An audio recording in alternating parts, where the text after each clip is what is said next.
जय राधा माधव कुंज बिहारी गोपीजन वल्लभ गिरिवरधारी।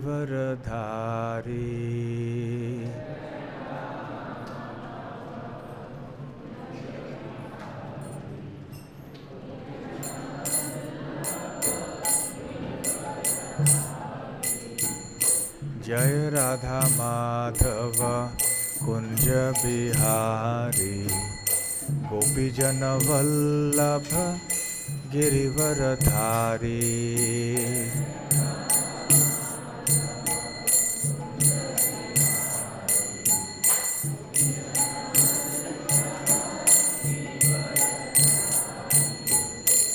यशोदानंदन ब्रज जन रंजन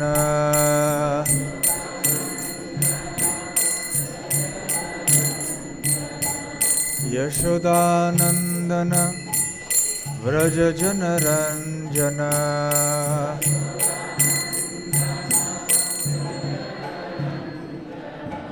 यमुना तीरा वनचारी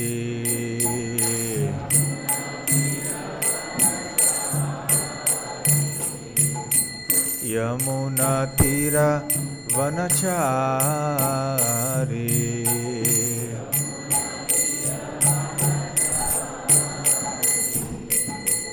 जय राधा माधव कुंज बिहारी गोपीजन वल्लभ गिरिवरधारी।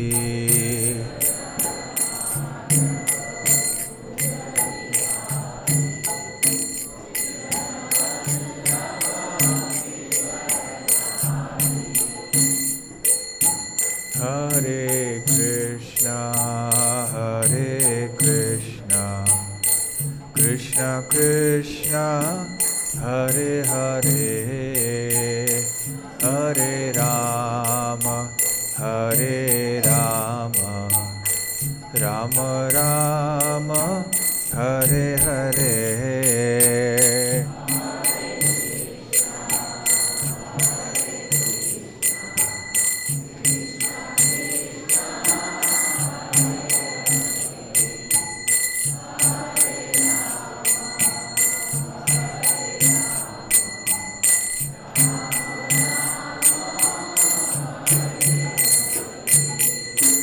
हरे कृष्ण कृष्ण कृष्ण हरे हरे हरे राम राम राम हरे हरे।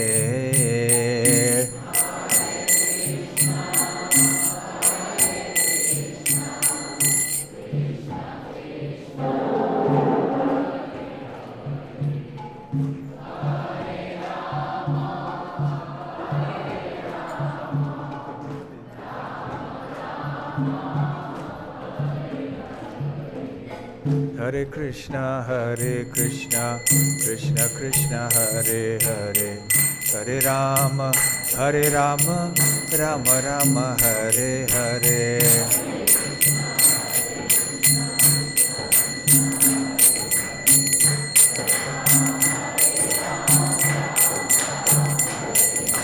हरे कृष्णा कृष्ण कृष्ण हरे हरे हरे राम राम राम हरे हरे।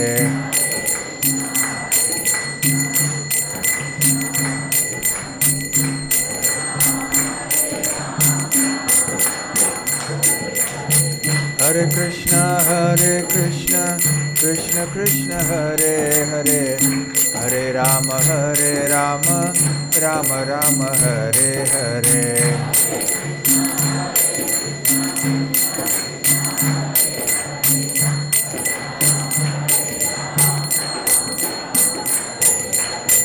हरे कृष्ण कृष्ण कृष्ण हरे हरे हरे राम राम राम हरे हरे।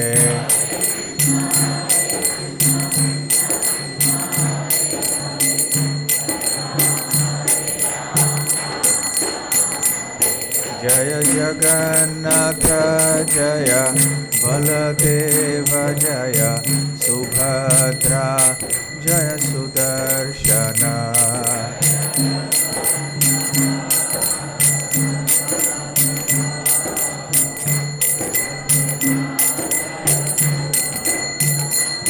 जय गौरानिताय जय गौरानिताय गौरानिताय जय गौरानिताय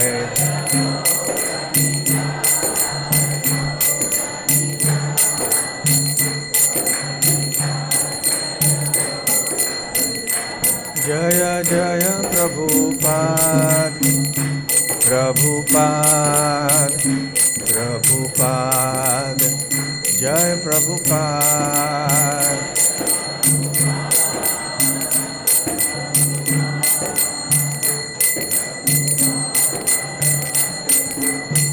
निताय गौरा हरि बोल हरि बोल हरि बोल निताय गौरा हरि बोल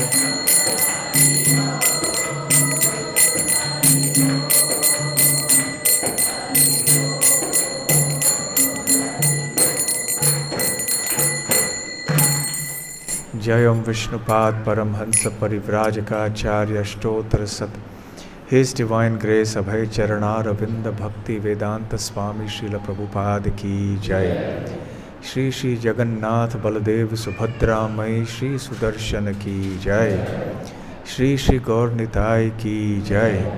निताय गौर प्रेमानंदे समवेत भक्त वृंद की जय। समवेत भक्त वृंद की जय। समवेत भक्त वृंद की जय। श्री श्री गुरु गौरांग की जय।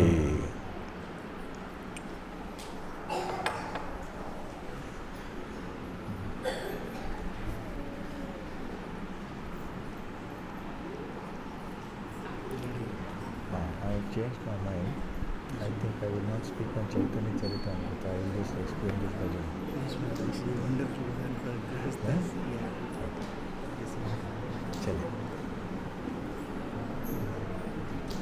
हरे कृष्णा।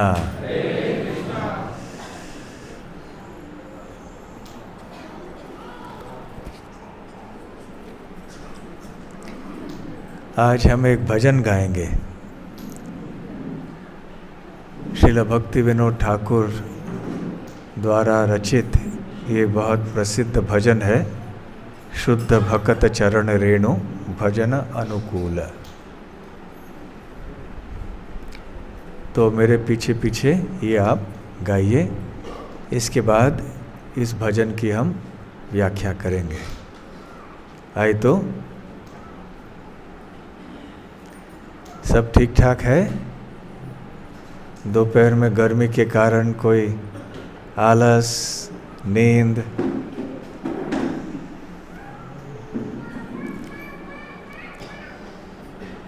शुद्ध भक्त चरण रेणु भजन अनुकूल।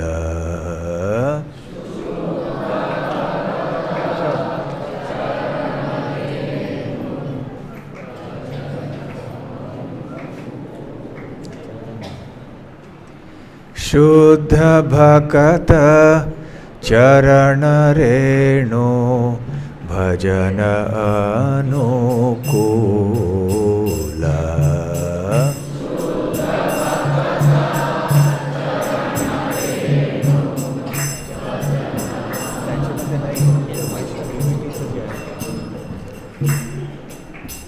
भगत सेवा परम सिद्धि प्रेमलते करमूल। सेवा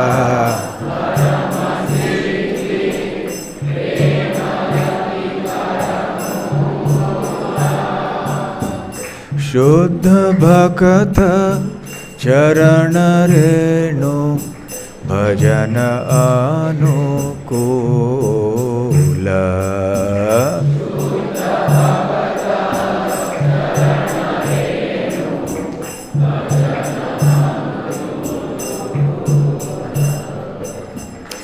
माधवती थी भक्ति जननी जतन पालन कोरी। भक्ति जननी जतन पालन कोरी। कृष्ण वसती वसती बोली परम आदर भोरे।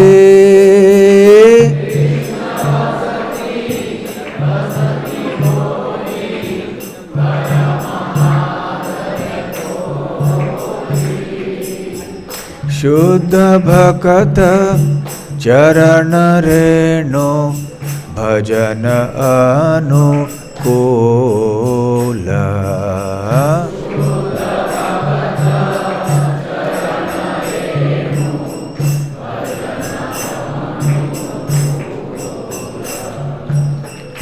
गौर आमार जे सब स्थाने करलो भ्रमण रंगे।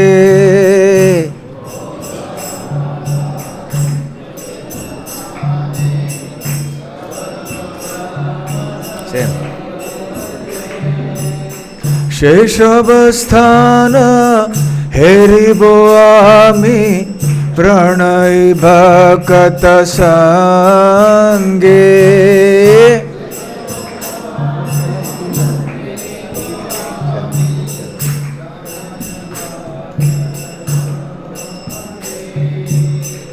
शुद्ध भक्त चरण रेणु भजन अनुकूल।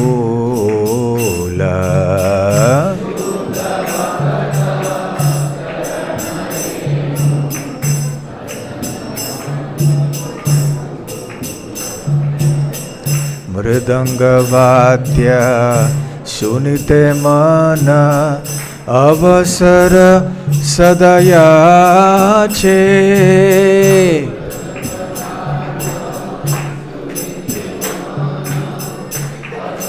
स्लो, दोनों स्लो बजे। गौर विहित कीर्तन सुनी आनंद हृदय नाचे।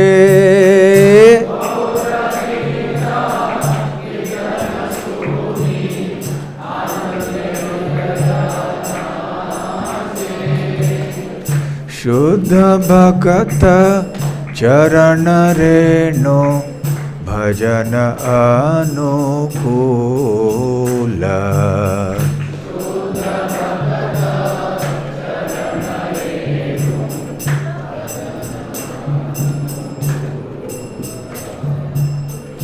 युगल मूर्ति देखिया मोर परम आनंद है। मूर्ति देखिया मोर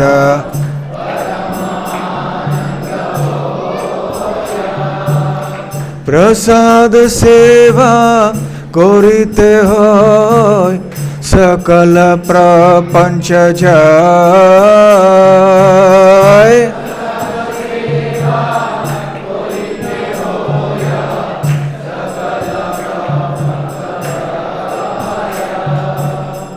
शुद्ध भक्त चरण रेणु भजन अनुकूल।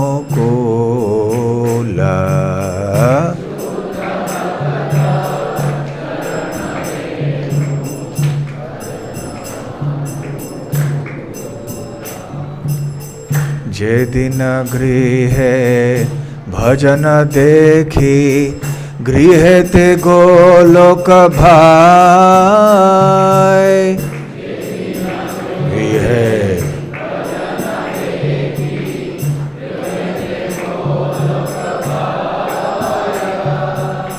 चरण सीधु देखिया गंगा सुख ससीमा पाए।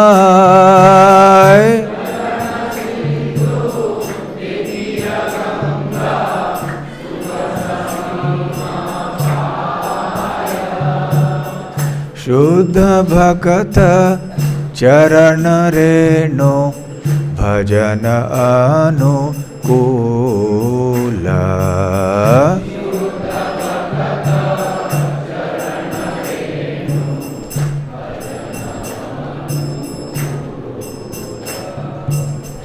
तुलसी देखी जुड़ाय प्राण माधव तोषणी जानी।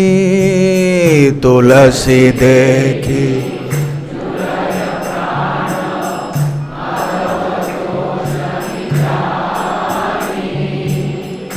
गौर प्रिय शाक सेवने जीवन सार्थक मानी।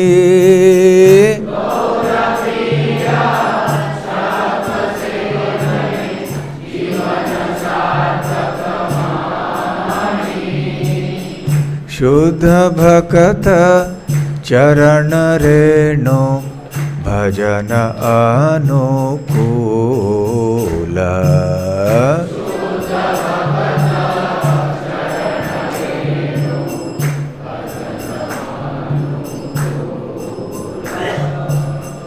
भक्ति विनोद कृष्ण भजने अनुकूल पाय जाहा।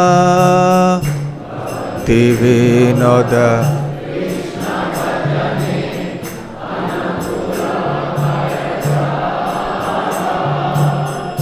प्रति दिवसे परम सुखे स्वीकार करोए ताहा।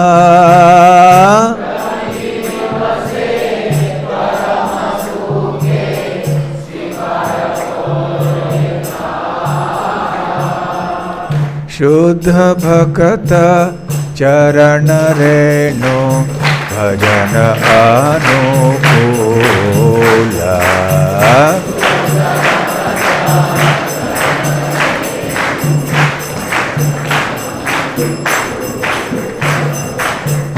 हरे कृष्णा कृष्ण कृष्ण हरे हरे, हरे राम राम राम हरे हरे।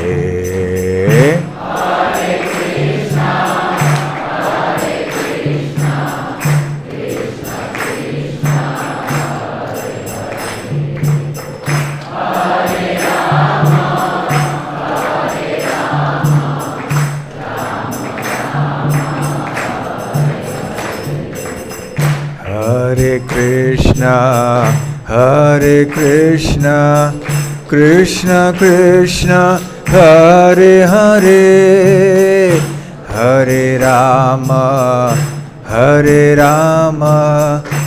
राम राम हरे हरे।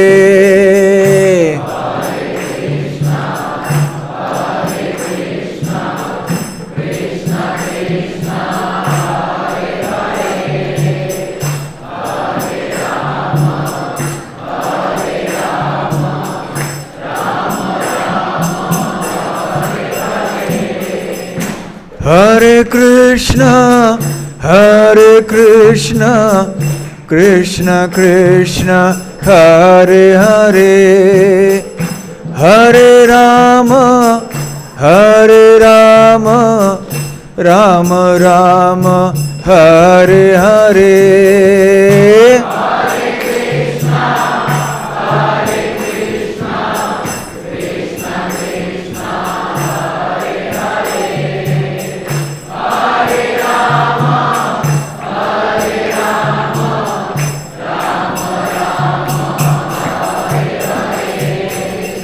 हरे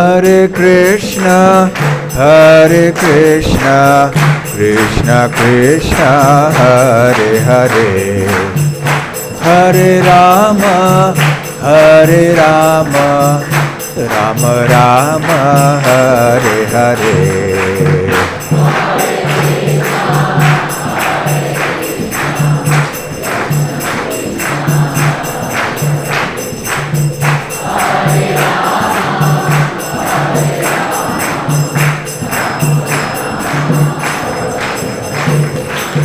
Hare Krishna,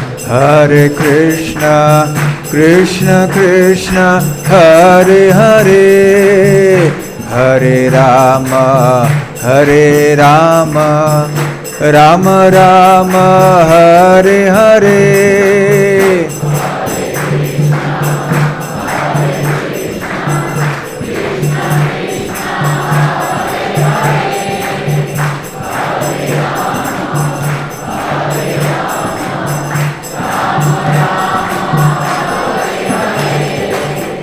Hare Krishna, Krishna Krishna, Hare Hare, Hare Rama, Rama Rama, Hare Hare.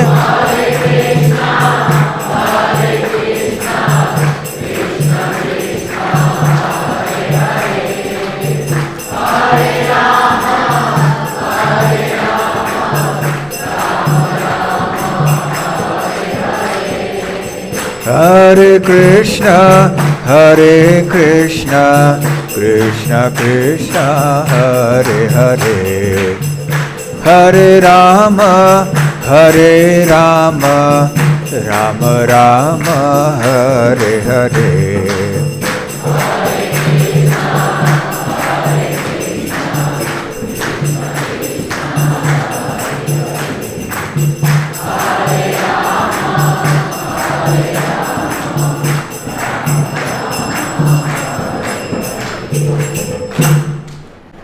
Hare Krishna.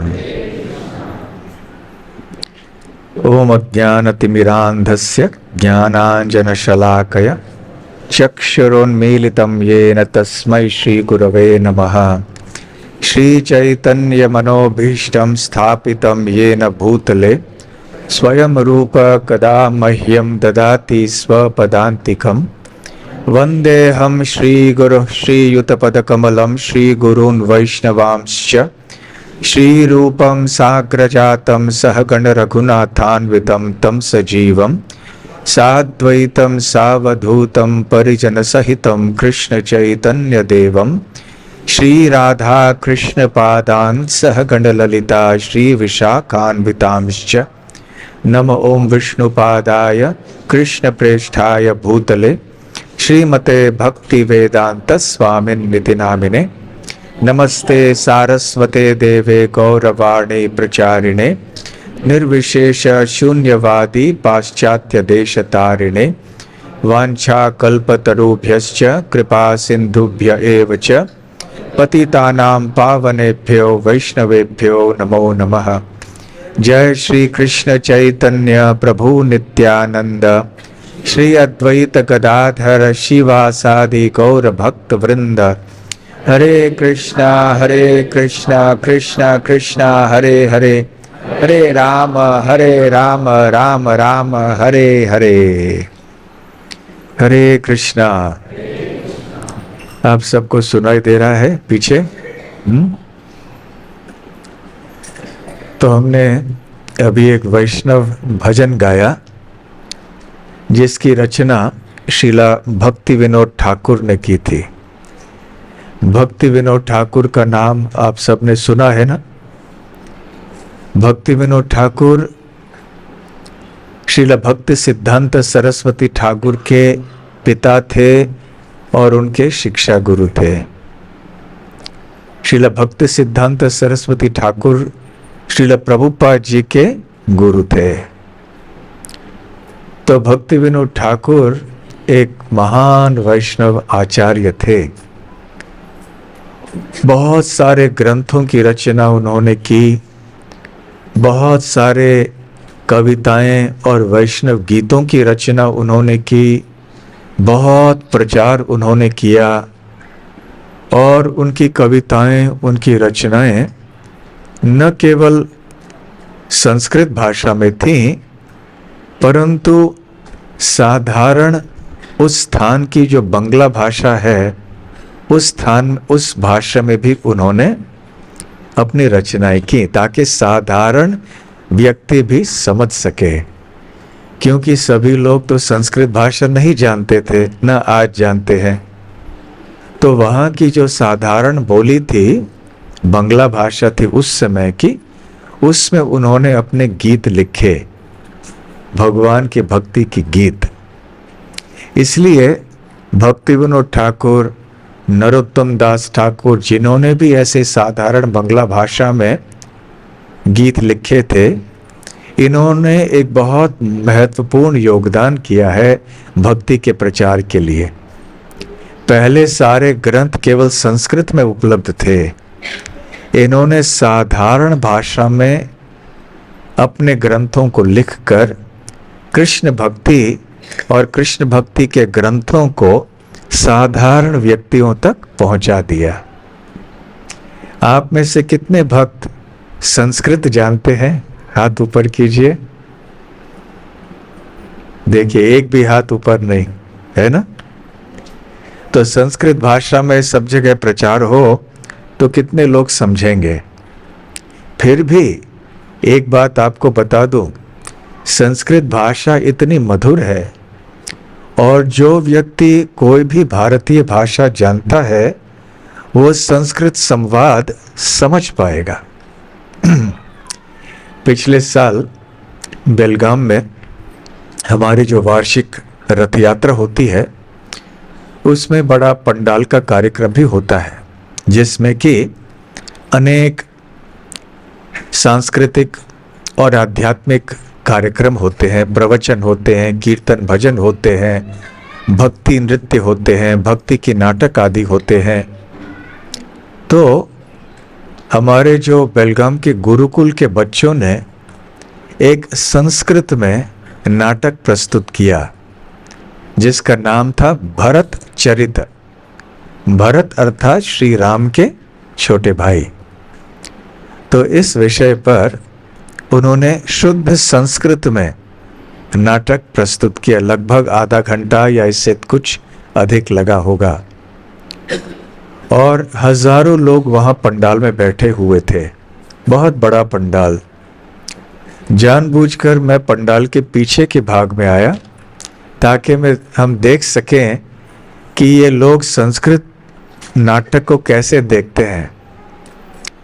और मुझे आश्चर्य हुआ ये देख के कि एक भी व्यक्ति, और ये सारे हमारे संस्था से जुड़े हुए भक्त नहीं थे, साधारण ऐसे बेलगाम के लोग थे, उनमें से थोड़े हमारे भक्त भी थे।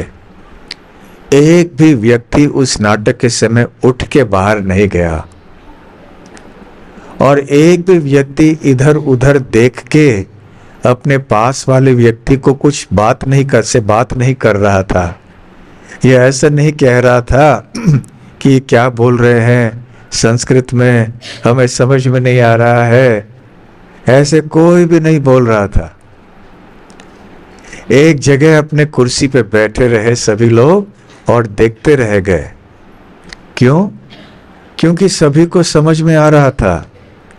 भले हर एक शब्द का अर्थ उनको समझ में ना आए, परंतु वो क्या बोला जा रहा है, प्रसंग क्या है, वो पकड़ पा रहे थे। और वो जब नाटक समाप्त हो गया तो सारे लोग ऐसी प्रशंसा कर रहे थे कि इतना सुंदर नाटक था। हमने जीवन में पहली बार संस्कृत में नाटक देखा। और हमें समझ में भी आ गया, हालांकि हम संस्कृत बिल्कुल नहीं जानते हैं, फिर भी हमें समझ में आ गया। तो ये एक लाभ है। संस्कृत जो है ये देव भाषा है, देवनागरी, बहुत शुद्ध पवित्र भाषा है। हमारे वेद, पुराण, उपनिषद सब संस्कृत में हैं। भगवत गीता भी तो संस्कृत में है, हमारे सारे श्लोक। तो कहने का तात्पर्य ये है कि संस्कृत में जो श्लोक आदि हैं वो बहुत अच्छे हैं, बहुत पावन एक भाषा है। फिर भी कभी कभी कई लोग ऐसे नाटक को भले समझ पाएं, लेकिन आप उनको यदि कहें कि संस्कृत में एक ग्रंथ पढ़िए, कोई उपन्यास पढ़िए, तो हो सकता है वो समझ नहीं पाए। इसलिए नरोत्तम दास ठाकुर, श्रील भक्ति विनोद ठाकुर इत्यादि ऐसे महान आचार्यों में ने साधारण भाषा में अपनी कविताएं, अपनी रचनाएं आदि की। और ये पहला लाभ है कि भक्ति का संदेश और शास्त्रों का जो सार है वो साधारण से साधारण व्यक्ति तक पहुंच जाए, ये पहला उद्देश्य है। ऐसे वैष्णव भजनों को गाना और सुनना और समझना। दूसरा कारण ये है कि भक्ति विनोद ठाकुर और नरोत्तम दास ठाकुर जैसे जो महाभागवत आचार्य हैं, वो अपनी भजनों की रचना जब करते हैं तो अपने हृदय की बात वो व्यक्त करते हैं। धर्मस्य तत्वम निहितम गुहायम महाजनो येन गतः सपंथा। शास्त्रों में बताया गया है नसाव ऋषि यस्य मतम न भिन्नम, कि जो सत्य है वो ऋषियों के तर्क वितर्क से प्रकट नहीं हो पाएगा। कोई वाद विवाद हो रहा है कहीं पे, धर्म क्या है ऐसे वैसे, तो इसमें हम लोग समझ नहीं पाएंगे। तो सही धर्म क्या है, ऐसे महात्मा लोग होते हैं जिन्होंने सारे शास्त्रों का सार समझ लिया है। उनके हृदय की वाणी को समझ के हम जान सकते हैं कि वास्तव में धर्म क्या है, धर्म का सार क्या है। इसलिए ऐसे वैष्णव भजनों के द्वारा हम धर्म के और भक्ति के और आध्यात्मिक जीवन के, हमारे शास्त्रों के सार को समझ सकते हैं। अन्यथा कितने सारे शास्त्र हैं, उनको कहाँ हम पढ़ते रहेंगे, हमें समझ में भी नहीं आएगा। तो ये दूसरा लाभ है ऐसे वैष्णव भजन पढ़ने के लिए। और तीसरा है कि इनमें भी तो भगवान के नामों का कीर्तन है, इसलिए नाम संकीर्तन तो होता ही है।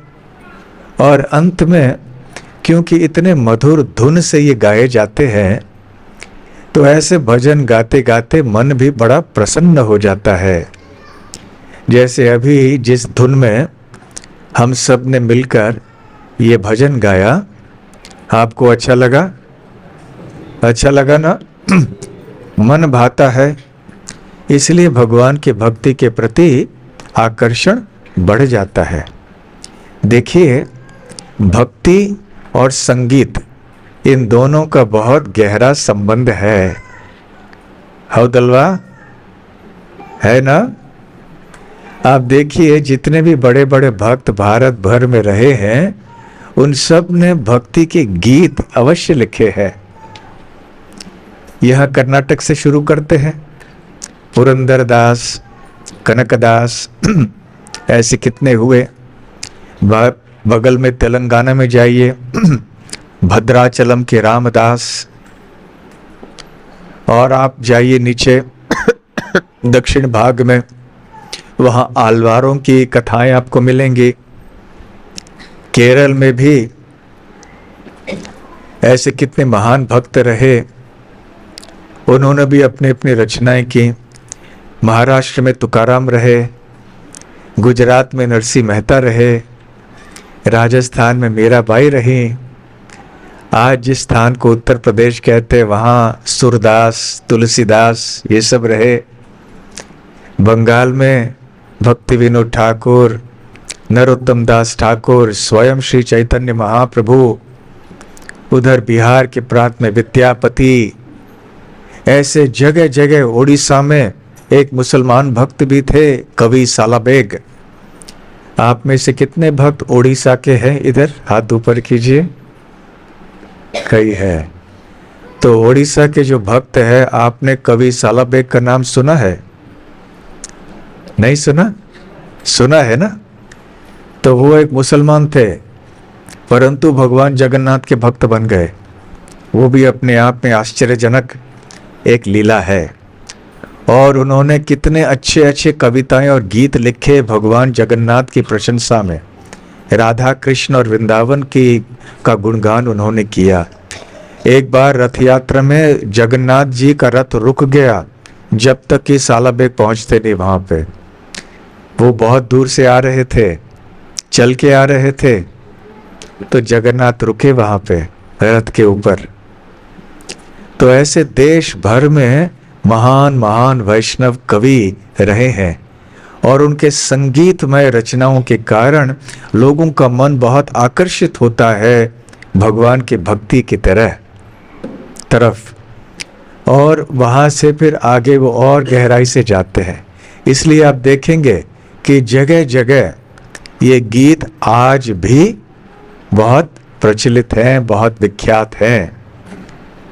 जहाँ भी जाइए, यहाँ कर्नाटक में आप में से कितने भक्त पुरंदर दास के भजनों को जानते हैं? हाथ ऊपर कीजिए। हाँ, कन्नड़ भाषी कम है लगता है। जो कन्नड़ भाषी हैं वो अवश्य जानते होंगे पुरंदर दास के गीत। उसी तरह से महाराष्ट्र में जाके आप किसी भक्त को पूछिए तो तुकाराम के अभंग अवश्य वो जानेंगे। गुजरात में नरसिंह मेहता, उनका जो ये गाना था वैष्णव जन तो तेने कहिए पीड़ पराए जाने रे, ये महात्मा गांधी ने भी स्वीकार किया और वो भी गाते रहते थे। अभी मीराबाई के देखिए, कौन सा भजन आप जानते हैं? हाँ, मेरे तो गिरधर गोपाल और राम रतन धन पायो, है कि नहीं? तो आज तक भी कितने लोग ये भक्ति में गाने गा रहे हैं। भक्ति से उनकी रचना हुई थी और जो लोग इनको सुनते हैं उनका हृदय भी भक्ति से भर जाता है। तो विशेष करके हमारे चैतन्य महाप्रभु के गौड़ीय संप्रदाय में श्रील भक्ति विनोद ठाकुर, श्रील नरोत्तम दास ठाकुर, श्यामानंद पंडित, ऐसे कई कवि रहे हैं। उन्होंने ऐसे सुंदर कृष्ण भक्ति के भजन लिखे हैं। उनमें से एक भजन आज हमने गाया। वैसे मैं सोच रहा था चैतन्य चरितामृत का एक कोई प्रसंग पढ़ूं और उसकी चर्चा करूं, लेकिन इधर बैठ के फिर मन बदल गया। अभी सोचा ये वैष्णव भजन के ऊपर चर्चा करेंगे। तो ये वैष्णव भजन इतने महत्वपूर्ण है। यहाँ मंदिर में कभी कभी आप मिलके वैष्णव भजन गाते हो ना, कभी इष्ट गोष्ठी में, तो ऐसे ही आप आइए, इन महान वैष्णव आचार्यों के भजन भी गाइए। तो संक्षेप में समझने का प्रयास करते हैं कि जिस भजन को हमने अभी गाया उसका अर्थ क्या है। श्रील भक्ति विनोद ठाकुर क्या कहते हैं? शुद्ध भक्त चरण रेणु भजन अनुकूल। तो भगवान श्री कृष्ण के जो शुद्ध भक्त होते हैं उनकी चरण धूलि को स्वीकार करके हम भक्ति में आगे बढ़ सकते हैं। हमारे भजन के लिए ये बहुत अनुकूल है। भक्त पद धूलि और भक्त पद जल, भक्त भुक्त अवशिष्ट, ये तीन महाबल। चैतन्य चरितामृत में हम पढ़ते हैं कि भक्त का जो अवशिष्ट होता है, फिर भक्त की चरण धूलि होती है और भक्तों के चरण के रज होते हैं, वो बहुत ही बलवान होते हैं भक्ति प्रदान करने में। श्री कृष्ण का रज, चरण रज जो है वो वृंदावन की धूलि है और साथ साथ उस धूलि में श्री कृष्ण के पार्षद भी घूमते रहे। तो चरण धूलि, भक्ति विनोद ठाकुर कहते हैं, शुद्ध भक्तों की चरण रेणु, चरण धूलि भजन के लिए, हमारे भक्ति के लिए बहुत अनुकूल होते हैं। भक्त सेवा परम सिद्धि प्रेम लतिकार मूल।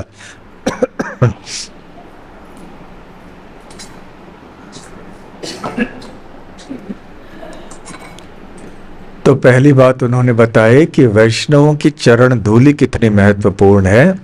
दूसरी बात वो कह रहे हैं कि वैष्णवों की सेवा करना कितना महत्वपूर्ण है। चैतन्य महाप्रभु, रामानुजाचार्य, मध्वाचार्य, जितने भी महान आचार्य रहे हैं वैष्णव पंथ के, उन सब ने अवश्य एक बात कही है और बार बार कही है और इसके ऊपर बहुत जोर दिया है कि हमें भक्तों की सेवा करनी चाहिए, अपने आप को वैष्णवों का दास मानना चाहिए। तो यहाँ पर भक्ति विनोद ठाकुर कह रहे हैं, भज भक्त सेवा परम सिद्धि। भक्तों की सेवा करने से परम सिद्धि की प्राप्ति हो सकती है। वो परम सिद्धि क्या है? प्रेम लतिका, प्रेम लतिकार मूल। जो कृष्ण प्रेम हृदय में उसका बीज होता है, वो बीज श्रवण कीर्तन के द्वारा उगता है, एक लतिका के रूप में बढ़ता है जिसको हम देख नहीं सकते, और वो गोलोक वृंदावन की ओर वो लतिका बढ़ते रहती है। तो वैष्णवों की सेवा ये प्रेम लतिका का मूल है, ऐसे भक्ति विनोद ठाकुर कहते हैं।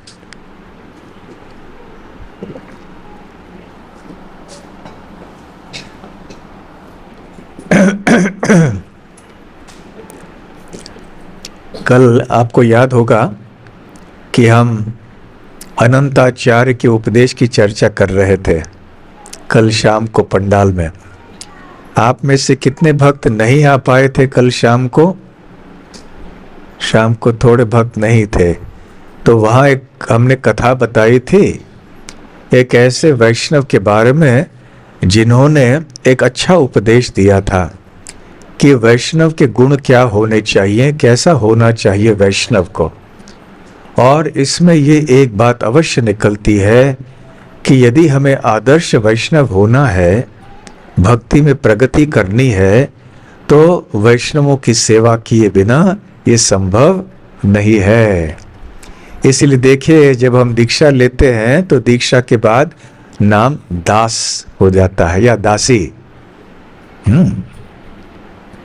एक बार हमारे मंदिर में एक व्यक्ति आए, मैं मिस्टर दास से मिलना चाहता हूं। हमने कहा हम सब दास हैं, बताइए कौन से मिस्टर दास से आप मिलना चाहेंगे? हाँ, तो वैष्णव जो है वो दास ही बनना चाहता है सभी का, केवल दास नहीं, दासानुदास। चैतन्य महाप्रभु ने स्वयं कहा है गोपी भर्तु पद कमलयोर दास दासानुदास। भर्तु अर्थात स्वामी। तो गोपियों के भर्तु कौन है? श्री कृष्ण। गोपी भर्तु पद कमलयोर, तो श्री कृष्ण के चरण कमलों के दास दासानुदास। तो हमें केवल वैष्णवों का दास नहीं बनना है, कृष्ण के भक्तों के का भक्त बनना है। दास दासानुदास। ये है ये हमारा वैष्णव सिद्धांत। सीधा भगवान का भक्त बनना ये बहुत ऊंचा स्थान होता है। इसलिए हमें वैष्णवों के दासों का स्थान स्वीकार करना चाहिए, जो हमारे भक्ति के लिए बहुत लाभदायक है। दुनिया में लोग दास बनना पसंद नहीं करते हैं, वो सोचते हैं हमें स्वामी बनना है। परंतु भक्ति के लिए वैष्णवों के दास के रूप को स्वीकार करके हम भक्ति में प्रगति कर सकते हैं। फिर आगे कहते हैं, लगा सकते हैं, हाँ, तो वो आप भी देख सकते हैं। दूसरी पंक्ति, माधव तिथि भक्ति जननी यतने पालन करी। माधव तिथि अर्थात भगवान श्री कृष्ण की तिथियां। जिन तिथियों पर, जिन दिनों पर भगवान कृष्ण के संबंध में कोई बड़ा उत्सव मनाया जाता है तो उसको माधव तिथि कहते हैं। जैसे कि जन्माष्टमी, रामनवमी, नरसिंह चतुर्दशी, गौर पूर्णिमा इत्यादि। तो ये सब महत्वपूर्ण दिन होते हैं। और एकादशी भी ये माधव तिथि मानी जाती है। इसको हरिवासर बोलते हैं। आप जानते हैं सोमवार, मंगलवार, बुधवार, ये सब वार शब्द है। ये वार आता है वासर शब्द से, वासर से है वार। तो 7 दिन हफ्ते के हैं, ये सोम के पीछे बुध के, मंगल के पीछे बुध के पीछे, बृहस्पति के पीछे ये सब नाम लिखे गए हैं, परंतु श्री कृष्ण कहाँ है? तो ये एकादशी के दिन विशेष करके भगवान श्री कृष्ण की सेवा होनी चाहिए। वैसे हफ्ते में 7 दिन भगवान की सेवा करनी चाहिए, परंतु खास करके एकादशी के दिन, इस दिन को हरि वासर कहते हैं। ये हरि का दिन है, तो हरि वासर में सेवा करने से बहुत लाभ प्राप्त हो जाता है। तो माधव तिथि भक्ति जननी, ये माधव तिथि जो है ये भक्ति की माता है। माता क्या करती है? बच्चे को जन्म देती है। तो बच्चे का अस्तित्व माँ से संबंधित है, माता से बच्चे का जन्म होता है। ठीक उसी प्रकार से माधव तिथि, ये जो बड़े बड़े उत्सव होते हैं श्री कृष्ण के, ये माँ है। यदि ऐसी हम उपमा दें, और इससे क्या बच्चा क्या कौन है? बच्ची भक्ति। तो यदि हम माधव तिथि भगवान कृष्ण के अनुष्ठानों में, उनके त्योहारों में, उत्सवों में हम भाग लें, तो फिर हमारे हृदय में निश्चित ही भक्ति उत्पन्न होगी। इसलिए जब भी ऐसे उत्सव होता है, उनको चूके मत आइए, अवश्य लाभ उठाइए। वैसे हर एक सत्संग जो होता है, यह भी एक उत्सव है। हमारे मंदिरों में प्रतिदिन माधव तिथि है। खास करके जन्माष्टमी, रामनवमी आदि के उत्सव तो होते हैं, परंतु यहाँ प्रतिदिन उत्सव है, क्योंकि यहाँ पे बड़े आनंद से सब लोग भगवान का नाम आदि लेते हैं। उत्सव क्या चीज है? जिससे हमारा आनंद बढ़ जाए। तो यहाँ तो प्रतिदिन उत्सव होता है, तो आपको अगले जन्माष्टमी तक राह देखने की आवश्यकता नहीं है। कम से कम रविवार में आ जाए यहाँ, या जब अन्य सत्संग का अनुष्ठान होते हैं उनमें आ जाइए। तो ऐसे भक्ति विनोद ठाकुर कहते हैं, माधव तिथि भक्ति जननी यतन पालन करी। इसलिए मैं बड़े दृढ़ता से इन उत्सवों का पालन करता हूं। तो एकादशी का पालन करना चाहिए। एकादशी में जो नियम होते हैं उनका पालन होना चाहिए। आप सब जानते हैं ना, एकादशी के दिन कौन से नियम होते हैं? जैसे अनाज, दालें आदि नहीं खाने चाहिए इत्यादि। ज़्यादा भजन कीर्तन करना चाहिए, सरल जीवन बिताना चाहिए। तो जितने भी नियम होते हैं एकादशी आदि के, और उन उत्सवों में भी उनका पालन करने का प्रयास करना चाहिए। और एक नियम होता है उत्सव के लिए कि मोबाइल फोन नहीं बजना चाहिए उत्सव में। खास करके भगवान की सेवा करते समय ऐसे नहीं होना चाहिए। ये उत्सव पुराण और मोबाइल पुराण के बारे में आपने सुना होगा। तो और आगे बोलते हैं, कृष्ण वसति वसति बोली परम आदरे बोरी। जो भगवान कृष्ण का निवास स्थान है, मैं भी उसे अपना निवास स्थान मानता हूँ। बड़े आदर से भगवान के निवास स्थान को नमस्कार करता हूँ। तो भगवान का निवास स्थान क्या है? वृंदावन, मथुरा, जगन्नाथपुरी, द्वारका, तिरुमला, तिरुपति, बद्रीनाथ, मायापुर, ये सब भगवान के निवास स्थान हैं। तो हम भी इनको अपना स्थान मानते हैं। हम भी जाते हैं बड़े आदर से, बहुत ही सम्मान पूर्वक उस स्थानों में जाते हैं और निवास करते हैं थोड़े समय के लिए। परंतु एक और आश्चर्य की बात बताएं आपको, कारवार में भी भगवान का धाम है। कहाँ है? हाँ, यहीं पे बैठे हैं हम। भगवान का मंदिर है, भगवान जगन्नाथ विराजमान है। तो जहाँ भगवान जगन्नाथ, भगवान कृष्ण विराजमान है, जहाँ उनकी नित्य रूप से सेवा होती है, जहाँ पे भक्त एकत्र होके नाम संकीर्तन कृष्ण कथा करते हैं, वही भगवान का धाम है। भगवान वही रहना चाहते हैं जहाँ उनके भक्त रहते हैं, जहाँ उनकी सेवा होती है।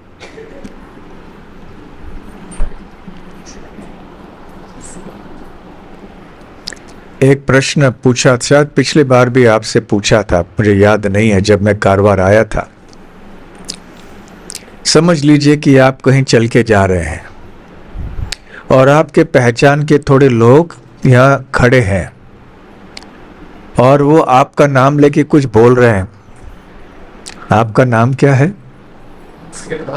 हाँ, हंस गिरिधारी दास। वाह, कितना सुंदर नाम है। तो आप जा रहे हैं कहीं, थोड़े भक्त खड़े हैं, हंस गिरिधारी, हंस गिरिधारी, हंस। तो आप सुन रहे हैं, तो आप क्या करेंगे?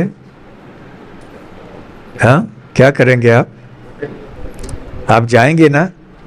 हेनरी, क्या बोल रहे हो मेरे बारे में? आप जानना चाहोगे कि नहीं? तो उसी प्रकार से जब भक्त लोग आपस में भगवान कृष्ण के बारे में बात कर रहे हैं, तो कृष्ण सुनते हैं, कृष्ण कृष्ण कृष्ण हो रहा, कौन बोल रहा है मेरे बारे में, क्या बोल रहे हैं मेरे बारे में? तो भगवान कृष्ण भी आके बैठ जाते हैं। इसलिए भगवान श्री कृष्ण कहते हैं, नाहम तिष्ठामि वैकुंठे योगिनाम हृदयेषु वा यत्र गायन्ति मद्भक्ताः तत्र तिष्ठामि नारद। कि हे नारद मुनि, भगवान स्वयं कहते हैं, मैं वैकुंठ में निवास नहीं करता, यद्यपि वो करते हैं। मैं योगियों के हृदय में निवास नहीं करता, यद्यपि वो करते हैं। तो मैं कहाँ निवास करता हूँ? यत्र गायन्ति मद्भक्ताः, जहाँ मेरे भक्त एकत्र होके मेरा गायन करते हैं, वहीं पे मैं उपस्थित हो जाता हूँ। तो भगवान का धाम क्या है? जहाँ भगवान उपस्थित हैं, वो भगवान का धाम है। तो यहाँ पे भगवान अपने अर्चा विग्रह के रूप में खड़े हैं। भगवान के भक्त यहाँ कीर्तन कथा करते हैं, तो अवश्य भगवान की उपस्थिति होती है। बहुत पुराने समय में दक्षिण भारत में आलवार नाम के कोई भक्त थे। तो एक बार एक भक्त ऐसे जा रहा था सड़क पे, तो अचानक बारिश होने लगी। तो उसने सोचा भीग रहे हैं, कहीं कुटिया मिल जाए। तो देखा कि पास में एक छोटा सा कुटीर है। तो वहां जाके दरवाजा खटखटाया कि बारिश हो रही है, मुझे जरा अंदर छोड़िए, थोड़े समय के लिए मैं आना चाहता हूँ। वो बहुत छोटा था वो कुटीर। तो अंदर से एक आवाज आई कि मैं लेटा हुआ हूँ, केवल एक आदमी को लेटने के लिए, सोने के लिए यहाँ जगह है, इसलिए आप अंदर नहीं आ सकते। तो दूसरे व्यक्ति ने कहा, जो बाहर था, एक व्यक्ति को सोने के लिए जगह है, तो दो व्यक्तियों के लिए बैठने के लिए जगह है। तो फिर अच्छा तर्क था। तो उसने दरवाज़ा खोल दिया कि भाई आ जाओ, दरवाज़ा बंद कर लिया। अब ये दोनों वैष्णव थे, परम वैष्णव थे। और जल्दी ही तीसरा वह वैष्णव आ गया, वो भी बारिश में भीगता हुआ आ गया और उसने खटखटाया। दोनों वैष्णवों ने देखा कि कोई तो आ गया है बाहर, और उनका जगह नहीं है, हम दो लोग खड़े हैं, अब बैठे हुए हैं यहाँ पर। तो तीसरे व्यक्ति ने बाहर से कहा, यहाँ बैठने के लिए दो लोगों के लिए स्थान है, तो खड़े होने के लिए तीन लोग खड़े हो सकते हैं। तो फिर क्या करें, दरवाज़ा खोल दिया और तीन ये खड़े हो गए अंदर, बारिश से रक्षा पाने के लिए। और जब तीन वैष्णव एकत्र होते हैं, वो किन विषयों के बारे में चर्चा करेंगे? शेयर बाजार के बारे में तो नहीं करेंगे, बाजार में मंदी है, तेजी है, ये तो बात नहीं करेंगे। क्रिकेट मैच की तरह के बारे में बात नहीं करेंगे, राजनीति के बारे में नहीं करेंगे। किस विषय के बारे में बात करेंगे? भगवान कृष्ण के बारे में। तो ये तीन वैष्णव आपस में कृष्ण से बात करते रहे और उनको लगा कि अरे हम लोग 3 लोग बड़े आराम से खड़े हुए थे, अभी तो हम ऐसे लग रहा है कि चौथा भी आदमी कोई आ गया बीच में, ये जगह ही नहीं है खड़े होने के लिए। आप में से जो मुंबई गए हैं, आप जानते हैं मुंबई में रेलगाड़ी में क्या हालत होती है, तो ऐसे यहाँ अंदर हालत हो गई थी। फिर उनको समझ में आया कि चौथा कोई व्यक्ति आ गया है बीच में, और कौन थे वो? कौन थे? भगवान कृष्ण स्वयं आ गए। क्यों? क्योंकि उन्होंने सुना कृष्ण कृष्ण कृष्ण कुछ चल रहा है, वो भी सुनना चाहते हैं, भाई मेरे बारे में क्या बात करते हो, तो वो भी आ गए, उधर खड़े हो गए। तो ये है शक्ति कृष्ण कथा की, कृष्ण नाम संकीर्तन की। इसलिए इसे साधारण कभी हमें नहीं समझना चाहिए। जितने भक्ति भाव से हम संकीर्तन करेंगे, कृष्ण कथा करेंगे, सुनेंगे, उतने ही आतुर होंगे भगवान यहाँ आने के लिए, हमारे बीच में बैठेंगे। नाम संकीर्तन में देवी देवता भी आते हैं, कभी कभी कृष्ण कथा सुनने के लिए देवलोक से भी उतर के आते हैं देवतागण। कभी कभी वेश बदल के आते हैं। अभी हो सकता है आप में से कोई देवलोक से आए हो पता नहीं। अब बगल में देखिए कोई जमीन के ऊपर तो नहीं बैठा 6 इंच। तो खैर, तो ये भी भगवान का धाम है, भगवान का निवास स्थान है। इसलिए सारे भक्तों को भगवान का निवास स्थान बहुत प्रिय होना चाहिए। इसलिए आप सब अधिकतर गृहस्थ भक्त हैं, आप अपने अपने घरों में रहते हैं और अपने घर से आपको अवश्य स्नेह है, आपको अपना ही घर अच्छा लगता है।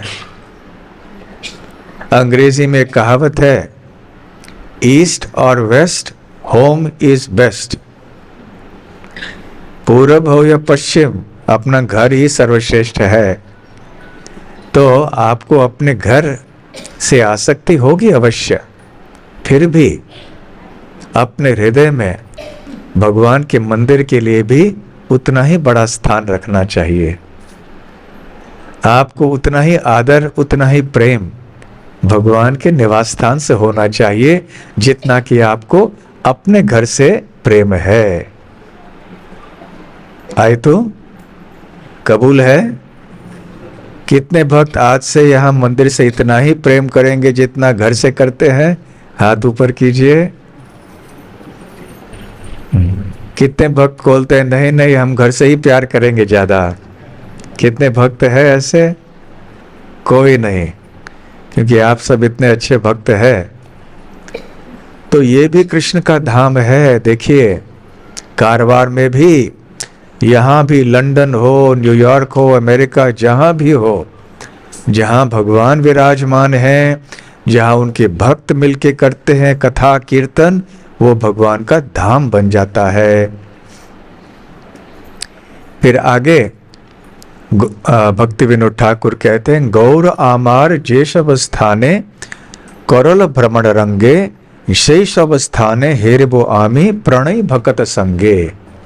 तो हमारे प्रिय चैतन्य महाप्रभु जेशव स्थान है, जिन स्थानों में करल भ्रमण रंगे, बड़े आनंद से उन्होंने भ्रमण किया, उन्हीं स्थानों में मैं भी जाना चाहता हूं, मैं भी उन स्थानों को देखना चाहता हूं प्रेमी भक्तों के संग में। चैतन्य महाप्रभु ने संन्यास लेने के बाद दक्षिण भारत की यात्रा की, और दक्षिण की भारत यात्रा करते करते कारवार से भी होके गए थे, क्योंकि उडुपी से वो गोकर्ण आए थे और गोकर्ण से फिर वो कोल्हापुर गए थे, तो कारवार आके ही गए होंगे ना। तो यहां से होके गए।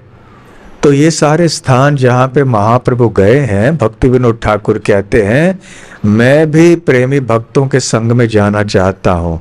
क्यों? क्योंकि चैतन्य महाप्रभु गए थे वहां पे, इसलिए मैं भी उन स्थानों में जाना चाहता हूँ। और पुरी में तो वो रहते ही थे, मायापुर में रहते ही थे, और वृंदावन भी गए वो।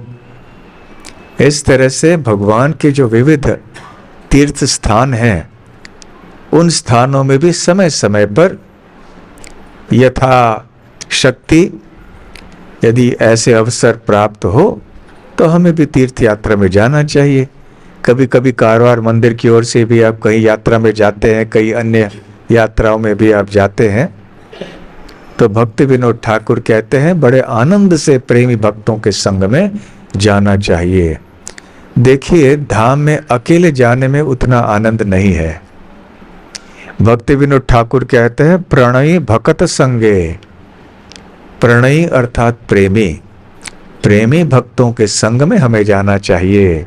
अकेले जाने में उतना आनंद नहीं आता है, हम केवल देखेंगे और आ जाएंगे, परंतु भक्तों के संग में जाएंगे तो हम कथा सुनेंगे, कीर्तन करेंगे, उस धाम का जो महात्म्य है वो समझ में आएगा। मृदंग वाद्य सुनिते मन अवसर सदा याचे। तो मृदंग के वादन को, वाद्य को सुनने के लिए मेरा मन सदैव लालायित रहता है। जैसे हम कल या परसों चर्चा कर रहे थे, या आज सुबह शायद, कि ये मृदंग आदि है, ये जमीन पे नहीं है ना, कुछ इसके नीचे है ना, वो वाला भी। तो ये सब भगवान के वाद्य हैं, ये साधारण वस्तुएं नहीं है। इसलिए ये हमारे लिए पूजनीय है।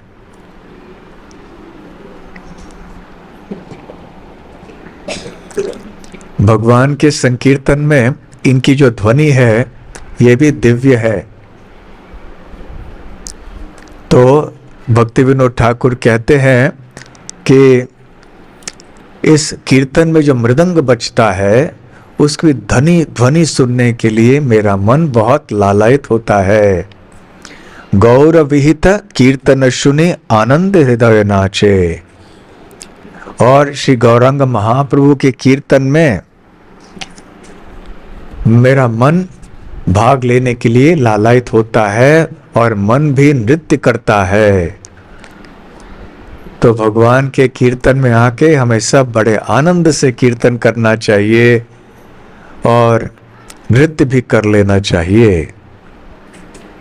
कभी प्रतिमा की तरह खड़ा नहीं होना चाहिए नगर से जब हम संकीर्तन कर रहे होते हैं। दक्षिण भारत के एक आलवार संत रहे हैं।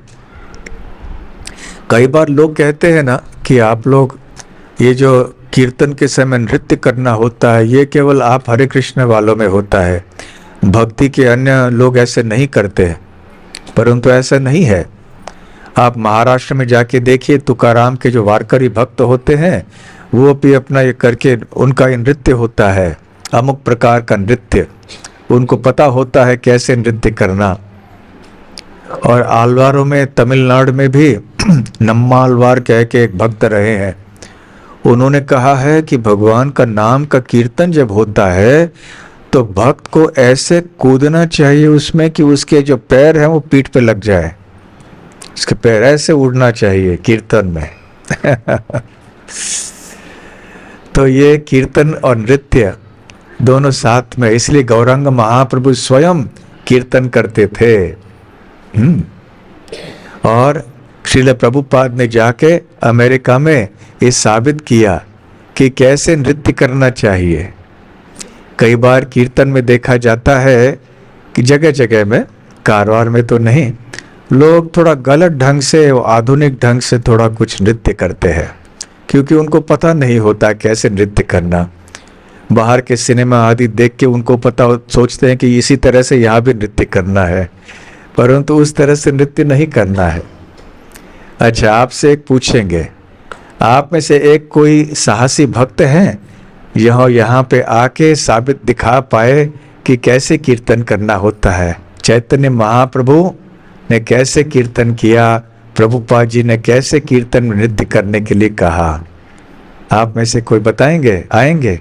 हंस गिरिधारी प्रभु आप आके बताएंगे कैसे करना चाहिए कीर्तन, नृत्य कैसे होता है? हरे कृष्णा कृष्णा कृष्णा हरे हरे हरे राम राम राम हरे हरे। सुंदर, धन्यवाद। अभी नृत्य करते हैं ना, तो एक पैर ऐसे, फिर ऐसे, फिर दूसरा पैर ऐसे, फिर ऐसे, ऐसा कीजिए। हरे कृष्णा कृष्णा कृष्णा हरे हरे हरे राम राम राम हरे हरे। तुम्बा धन्यवाद। मैं खुद दिखाऊं? हाँ, दिखाता हूं।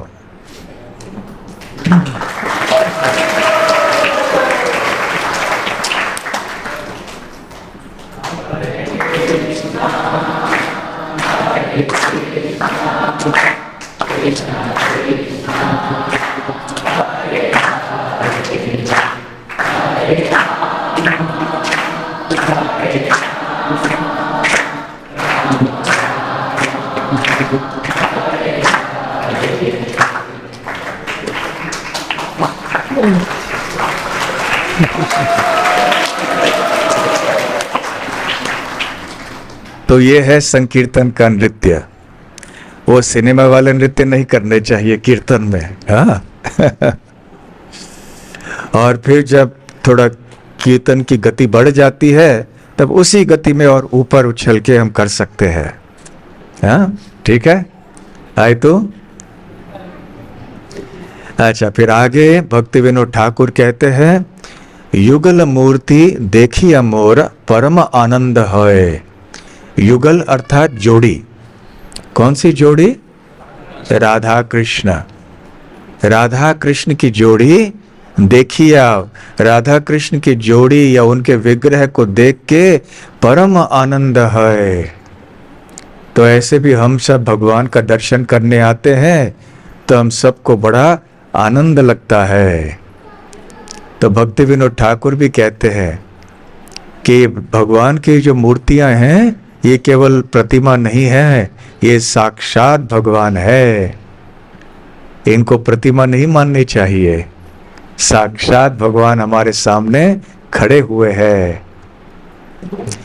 फिर आगे कहते हैं, प्रसाद सेवा करीते होय सकल प्रपंच जय।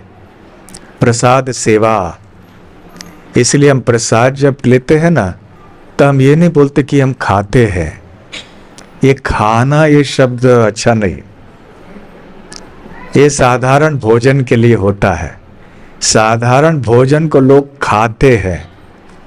हम लोग प्रसाद को खाते नहीं हैं, प्रसाद का सेवन करते हैं। ये प्रसाद की सेवा होती है, क्योंकि भगवान और उनके प्रसाद में कोई अंतर नहीं है, क्योंकि स्वयं भगवान ने इस भोजन को चखा हुआ है और ये प्रसाद उनका दिव्य अवशिष्ट है। इसलिए ये उनकी कृपा है और उनकी कृपा को ग्रहण करने से हम शुद्ध हो जाते हैं, हमारा जीवन सफल हो जाता है। तो यहाँ भक्ति विनोद ठाकुर कहते हैं, प्रसाद सेवा करीते होय सकल प्रपंच जय। केवल प्रसाद की सेवा करके मैं संपूर्ण विश्व पे विजय प्राप्त कर सकता हूं, ऐसे मुझे लगता है। तो इतना महत्वपूर्ण है ये प्रसाद का सेवन करना। ये साधारण भोजन नहीं है। इसलिए कृपया आप इस एक नियम का पालन बहुत ही सख्ती से कीजिए। बिना भगवान कृष्ण को भोग चढ़ाए कभी भी गलती से भी कुछ खाइए मत। यदि आपको किसी काम से बाहर जाना पड़े, नौकरी के लिए, व्यापार के लिए या किसी और कारण से, तो कम से कम मन में तो अर्पण कर लीजिए, परंतु बिना भगवान को नैवेद्य में रखे हुए, भोग चढ़ाए हुए कुछ भी मत खाइए। कबूल है? ऐसा आप ये सिद्धांत रखेंगे अपने जीवन में तो जैसे भक्ति विनोद ठाकुर कहते हैं, सकल प्रपंच जय, संपूर्ण जगत के ऊपर आप विजय प्राप्त कर पाएंगे। फिर आगे कहते हैं, जे दिन गृहे भजन देखी, गृहे ते गोलोक भाई। भक्ति विनोद ठाकुर एक गृहस्थ भक्त थे। उनके कितने बच्चे थे? 11 बच्चे थे उनके। आप में से कोई गृहस्थ है जिनके 11 बच्चे हैं? आजकल 1-2 बच्चे ही संभाल के परेशानी हो जाती है, नहीं? तो भक्ति विनोद ठाकुर के 11 बच्चे थे और वो महान आचार्य थे, महाभागवत, और उनके सारे बच्चे भी भक्त बन गए। तो उनके घर में भी सुबह शाम कीर्तन होता था, भजन होते थे। और भक्ति विनोद ठाकुर डिस्ट्रिक्ट मैजिस्ट्रेट थे, जिला अधिकारी थे, अदालत में जज थे। वो इतने ऊंचे पद पे होते हुए भी दिन भर इतने व्यस्त रहते थे। फिर भी जब वो घर आते थे और देखते थे कि अब घर में भजन हो रहा है, जे दिन गृहे भजन देखी, गृहे ते गोलोक भाई। तो जब मैं घर में लौट के आता हूँ और देखता हूँ कि घर में सब परिवार के सदस्य भजन कर रहे हैं, कीर्तन कर रहे हैं, तो मैं मेरा गृह नहीं देखता हूँ, मैं गोलोक वृंदावन साक्षात का दर्शन करता हूँ। तो ऐसा नहीं है कि भगवान की प्राप्ति केवल सन्यासी ब्रह्मचारी कर सकते हैं, ऐसा नहीं है। आपके घर को भी आप गोलोक वृंदावन बना सकते हैं यदि आपके घर में भी आप प्रतिदिन कीर्तन करेंगे, सुबह शाम कीर्तन करेंगे। जितने भी घर के सदस्य हैं उनको बिठाकर, बच्चे भी छोटे छोटे हों उनको भी कीर्तन में लगाइए, बच्चों को भी कीर्तन मृदंग बजाने दीजिए, उनको भी गाने दीजिए। ऐसे हर एक घर में यदि हो तो देखिए ये संपूर्ण विश्व वैकुंठ हो जाएगा। तो भक्ति विनोद ठाकुर स्वयं कहते हैं कि मैं मेरे घर को गोलोक वृंदावन में परिवर्तित देखता हूं जब घर के निवासी भजन कर रहे होते हैं। चरण सीधु देखिया गंगा, सुख न सीमा पाए। तो भगवान श्री कृष्ण के चरणामृत का पान करके और गंगा जल का पान करके मेरे सुख की कोई सीमा नहीं रहती है। आप में से कितने भक्त गंगा में स्नान करके आ चुके हैं एक बार तो? कम से कम माताओं में बहुत कम, प्रभु जी लोग में ज्यादा है। तो जब भी अवसर मिले गंगा में जाके स्नान कीजिए। अभी तो कुंभ मेला चल रहा है तो बहुत सारे हमारे भक्त भी गए हैं वहां त्रिवेणी संगम में स्नान करने के लिए। जा रहे हो आप कभी? कुंभ मेला के बाद में जाओगे सब लोग, ठीक है। तो गंगा में कभी स्नान करने से और चरणामृत का पान मंदिर में करने से सुख की सीमा पार कर लेंगे आप। देखिए चरणामृत और गंगा में कोई अंतर नहीं है। तो यदि आप गंगा नहीं जा पा रहे हैं कोई बात नहीं, यहाँ चरणामृत का पान कीजिए तो बस आपको गंगा का लाभ भी मिल जाएगा। तुलसी देखी जुड़ाय प्राण, माधव तोषणी जानी। तो तुलसी की सेवा हमें करनी चाहिए। तो घर में, हर एक घर में तुलसी होनी चाहिए। जितने भी पुराने मकान वगैरह घर होते हैं, खास करके यहाँ घाट में, पश्चिम घाट में हम देखते हैं हर एक घर में आंगन में तुलसी का कट्टा अवश्य होता है। आप में से कितने भक्तों के घरों में तुलसी है? हाथ ऊपर कीजिए। वाह, अरे वाह वाह, तुम्बा ಚೆನ್ನಾಗಿದೆ। हरे कृष्णा। तो प्रतिदिन आपको तुलसी की सेवा करनी है घर में। तुलसी की आरती कीजिए, तुलसी को जल अर्पण कीजिए, तुलसी की प्रदक्षिणा कीजिए, तुलसी को प्रणाम कीजिए और तुलसी दल, पत्ता और मंजरी भगवान श्री कृष्ण को जो भोग चढ़ता है उसमें अर्पण कर दीजिए। तो भक्ति विनोद ठाकुर कहते हैं, तुलसी देखी जुड़ाए प्राण, माधव तोषणी जाने। मैं जब तुलसी को देखता हूं, ऐसे भक्ति विनोद ठाकुर कह रहे हैं कि जितने भी मेरे कष्ट होंगे मन में वो सब चले जाते हैं। तो जब भी आपको थोड़ा मन विचलित हो, तुलसी के सामने जाइए, प्रणाम कीजिए, तुलसी का दर्शन कीजिए और ये जानिए कि माधव तोषणी जानी। माधव अर्थात श्री कृष्ण, तोषणी अर्थात संतुष्ट करने वाली। तो तुलसी वो भगवान कृष्ण को बहुत प्रसन्न करती है। तुलसी दल मात्रेण, तो केवल तुलसी दल से ही भगवान कृष्ण बहुत प्रसन्न हो जाते हैं। तो ये जानते हुए हमें तुलसी की सेवा करनी चाहिए। जब भी मन विचलित हो जाएगा, तुलसी के सामने बैठ के कुछ माला कीजिए, जप कीजिए, मन शांत हो जाएगा। तुलसी की सेवा अवश्य कीजिए आप सब घर में। गौर प्रिय शाक सेवने जीवन सार्थक मानी।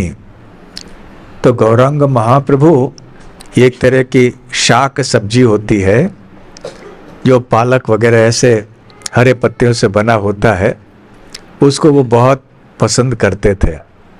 तो भक्ति विनोद ठाकुर कहते हैं कि क्योंकि महाप्रभु को ये बहुत पसंद था, जब मैं इस शाक का सेवन करता हूं तो मैं अपने जीवन को सार्थक मानता हूं कि मैंने उसी चीजों को का सेवन किया है जो महाप्रभु सेवन किया करते थे।